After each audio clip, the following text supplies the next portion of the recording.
বাংলাদেশের প্রথম যে স্বাধীনতা অর্জন আমি দেখেছি, হয়তো বা সেই স্মৃতি আমার মনে নাই। এই কারণে এই মহান বিজয় দিবসের মাসে জন্মগ্রহণ করে আমি নিজেকে গর্বিত মনে করি। বিজয় বিজয় কথাটা কিন্তু অত্যন্ত মুগ্ধকর, তাই না?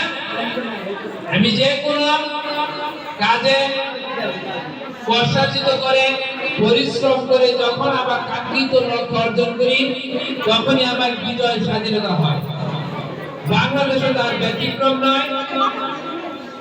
বাংলাদেশ যুগের পর যুগ সেই মুঘল আমল থেকে অন্যের অধীনে ছিল। এই দেশকে বিভিন্নভাবে বিভিন্ন জাতি শাসন করতে চেয়েছিল। বাংলাদেশের মানুষের যে মূল যে অধিকার সেগুলো কেড়ে নিতে চেয়েছিল, কিন্তু বাঙালি জাতি থেমে যাওয়ার জাতি নয়, তারা সামনে এগিয়ে যাওয়ার জাতি। তাই প্রথম তারা ব্রিটিশদের কাছ থেকে এই ভারতবর্ষকে স্বাধীন করেছিল। তখন পাকিস্তান এবং ভারত নামে দুটি দেশ জন্মলাভ করেছিল। ভাগ্যের নির্মম পরিহাসে আমাদের ভাগ্যের